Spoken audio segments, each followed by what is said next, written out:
একটা মুসলমান বাড়ির ছেলেকে একটা চড় দিয়ে দিলে গোটা পাড়া ঝাঁপিয়ে চলে আসে, কেন মারলে আমাদের বাড়ির ছেলেকে, জবাব দাও। হিন্দু বাড়ির একটা লোক রাস্তায় গাড়ি অ্যাক্সিডেন্ট করে পড়ে থাকলে মানুষ তাকে বাঁচাবার জন্য ছুটে যায় না, মোবাইলে ছবি তুলে ফেসবুকে দেয় ভিউয়ার্স বাড়াবার লক্ষ্যে। যতদিন পর্যন্ত মানুষ একে অপরের পাশে না দাঁড়াবে, একে অপরের হাত না ধরবে, এই ধর্মটা একটু একটু করে বিনষ্ট হয়ে যাবে। হয়ে গেছে, আর 50 বছর পরে থাকবে না, সব নষ্ট হয়ে যাবে। আমি লক্ষ্য করেছি এই রকম মন্দির যেখানে আছে, আমার মেদিনীপুর কলকাতায় আমি যখন কীর্তনে যাই, আমি দেখি কালী মন্দির, শীতলা মন্দির, মনসা মন্দিরে অনুষ্ঠান হয়ে যাওয়ার পরে, দুর্গা মণ্ডপে আরতি হয়ে যাওয়ার পরে সন্ধেবেলায় হিন্দু বাড়ির ছেলেরা মন্দিরের বারান্দায় আলো জ্বালিয়ে বসে বসে তাস খেলছে। বলুন হ্যাঁ কি না? বহু জায়গায় আমি দেখেছি। আপনারা আজ পর্যন্ত দেখাতে পারবেন কোনো মুসলমান ভাইয়ের মসজিদের বাইরে দাঁড়িয়ে সন্ধ্যের পরে মুসলিম বাড়ির ছেলেরা আলো জ্বালিয়ে তাস খেলছে মসজিদের বারান্দায়? দেখাতে পারবেন না। কেন বলুন তো? নিজের ধর্মটাকে সম্মান করে, নিজের ধর্মকে ভক্তি করে, নিজের ধর্মকে কখনো ছোট হতে দেয় না। আপনি চিন্তা করুন, আপনার কি করার কথা ছিল, আপনি কি করছেন। কোনো কিছুর বিনিময়ে নিজের ধর্মকে বিসর্জন দেবেন না, কোনো কিছুর বিনিময়ে নিজের সত্যকে বিসর্জন দেবেন না। তার জন্যে আপনার যত বড় ক্ষতি হোক না কেন, সত্যের জন্য মাথা উঁচু করে দাঁড়িয়ে থাকবেন। যারা আমরা কীর্তন করছি না, আমাদের ছেলে মেয়েগুলো বেশিরভাগ চোর ছ্যাচোর, চিটিংবাজ, গুন্ডা, বদমাশ হয়ে যাচ্ছে। কেন বলুন দেখি? লোক ঠকানো পয়সা, এ পয়সা ভোগে দিচ্ছে না আমাদের। এই পয়সা ওরা খাচ্ছে, বাড়ির ছেলে মেয়েগুলো। ওরা খেয়ে ওদের মানসিকতা নষ্ট হয়ে যাচ্ছে। একটা জিনিস মাথায় রাখতে হয়, এই ভিক্ষাটা মানুষের দরজায় দরজায় গিয়ে করতে হয়। অনেকবার বললে, অনেকবার জুতো ছিঁড়ে ফেললে তবে পয়সা দেয়। পয়সা কি মগের মুলুক নাকি? তাই না? তবে আমি বলবো, আপনারা ঠিক সেইভাবে যতটুকু শিল্পীকে দেওয়া প্রয়োজন, তার গুণ, তার যোগ্যতা, তার পরিবেশন, তার দূরত্ব, তার সমস্ত ব্যয়ের উপর তাকিয়ে আপনারা হিসাব করে তারপরে শিল্পীকে পয়সা দেবেন। আর শিল্পী যারা গান গাইছে, ভালো গাইতে পারছে, ভালো শিখেছে, এটা উপরওয়ালার দান। মহাপ্রভুর করুণা না হলে ভালো কীর্তনীয় হওয়া যায় না। সেই করুণা এইভাবে নষ্ট করা উচিত নয়। এ জীবনে নষ্ট করে দিলে পরের জীবনে পাওয়া যাবে না। সময় বুঝে করো চাষ, ফসল ফলবে 12 মাস। না বুঝে করলে চাষ একবারে সাড়ে সর্বনাশ। একই সিঁদুর সবাই পরে, ভাগ্য গুণে চকচক করে। সিঁদুর পড়ছে সবাই, সব মায়ের কপালে সিঁদুর চকচক করে না। ভাগ্য যার যেরকম, সিঁদুর তার কপালে শোভা পায় সেরকম।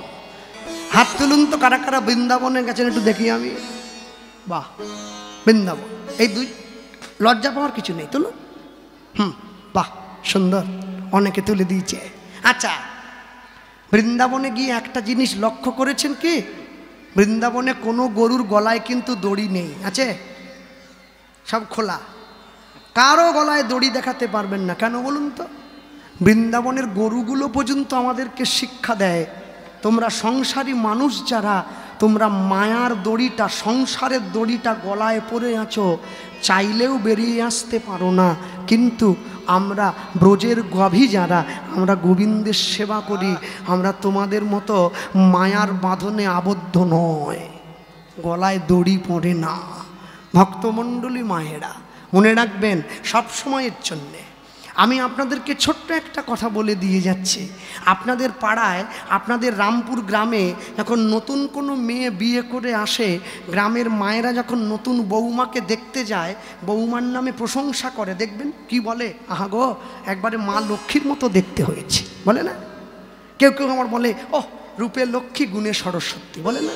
আচ্ছা বলুন, যে মায়েরা বসে আছে, বাবারা বসে আছে, আজ পর্যন্ত কোনো মা কি বা বাবা কোনো বৌমাকে দেখতে গিয়ে বলেছে একদম আমার রাধারানীর মতো দেখতে? কে বলে না? এটাই প্রমাণ। কি প্রমাণ বলুন তো? তার সঙ্গে কারো তুলনা হবে না, তার তুলনা সে নিজে। তার সঙ্গে কোনোদিন কারোর তুলনা কেউ করবে না, মূর্খ পর্যন্ত করে না। তার সঙ্গে কেউ কারোর তুলনা করবে না। রাধা রানীর মতো এমন অতুলনীয় নায়িকা ত্রিভুবনের মধ্যে কেউ নেই। অন্য যার সঙ্গে থাকে, থাকতে পারে। মনে রাখবেন, সব সময়ের জন্য ভক্তি ভাব প্রেম এটা কোনো দিন বলে কয়ে জোর করে আনা যায় না। যার আসার এমনিতে এসে যাবে, আর যার না আসার তার জোর করলেও কোনো দিন আসে না। গায়ে একটা লাল রঙের গেঞ্জি আর গলায় একটা তুলসীর মালা, এই মোটা মোটা কাঠি, বুঝলেন তো? মাথায় একটা শিখা আছে বড়, এবার হাতে জপের মালা নিয়ে নিয়েছে। এই আঙুলটা তো বাইরে বেরিয়ে থাকে নাকি, এরম টানে তো, এরম করে টানছে, ওইটা টানতে টানতে বাজারে চলে গিয়েছে। এই হাতে মালা করছে আর এই আঙুলটা বাড়ি দিয়ে দোকানদারকে বলছে, কিরে আলু কত করে রে, কিরে পটল কত করে রে। আপনাকে যে কোনো একটা করতে হবে, হয় মালা করুন, নাহলে আলু পটল কিনুন। আপনি পটলও কিনবেন মালাও করবেন, একসঙ্গে হবে নাকি? হ্যাঁ, ভগবানের নাম যখন জপছেন লোককে দেখিয়ে জপবেন নাকি? মনে রাখবেন, ভগবানের নাম কোনোদিন লোককে দেখিয়ে জপতে নেই, এটা গোপনের ব্যাপার, সঙ্গোপনে এইভাবে ঢাকা দিয়ে রাখে যারা সাধুগুরু বৈষ্ণব, উত্তরই দিয়ে কেমন করে ভগবানের নাম হচ্ছে এটা কাউকে দেখানোর জন্যে নয়। যারা পুরীতে গিয়েছেন, জগন্নাথ দেবকে দর্শন করেছেন, মহাপ্রভু যেখান থেকে দাঁড়িয়ে জগন্নাথ দেবকে দর্শন করতেন ওই জায়গাটার নাম হচ্ছে গরুর স্তম্ভ, কি তাই তো? গরুর স্তম্ভের সম্মুখে দাঁড়িয়ে জগন্নাথ দেবকে দর্শন করতেন। আশ্চর্য জিনিস কি জানেন? যদি আপনারা আজও পর্যন্ত পুরীতে যান, পুরীতে গেলে দেখবেন গরুর স্তম্ভের সামনে দাঁড়িয়ে যদি জগন্নাথ দেবকে দর্শন করেন, আপনি বলরাম আর সুভদ্রা জিউকে দেখতে পাবেন না, শুধু জগন্নাথ দেবকেই দেখতে পাবেন। এটি হচ্ছে আশ্চর্য শিক্ষা। কি শিক্ষা? না, মহাপ্রভু যখন জগন্নাথ দেবকে দর্শন করতেন তখন তার ভাব থাকতো রাধা ভাব, কি?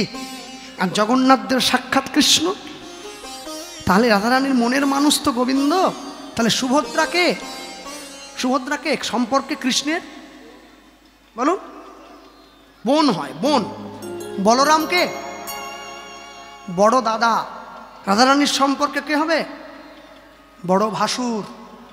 কে? তাহলে ভাসুর, ননদ, এদের সামনে দাঁড়িয়ে নিজের মনের মানুষের দিকে কি ড্যাব ড্যাব করে তাকিয়ে থাকা যায়? লজ্জা আছে না? ওই জন্য গরুর স্তম্ভের পাশ থেকে দাঁড়িয়ে দেখতেন, যাতে কেউ দেখতে না পেতে, শুধু চোখে চোখে কথা হতো। এইটা হচ্ছে শিক্ষা, এই হচ্ছে শাস্ত্রীয় সিদ্ধান্ত।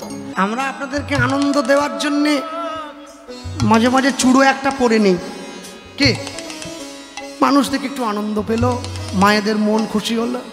কিন্তু মনে রাখবেন, আমরা চূড়ো পরতে পারি, কিন্তু চূড়োর ওপরে ময়ূরের পালকটা পরতে পারি না, ওটাতে অধিকার নেই। ময়ূরের পালক সেই পরবে যে বীর্যবান পুরুষ হবে। আমরা বীর্যহীন পুরুষ, কৃষ্ণ বীর্যবান পুরুষ।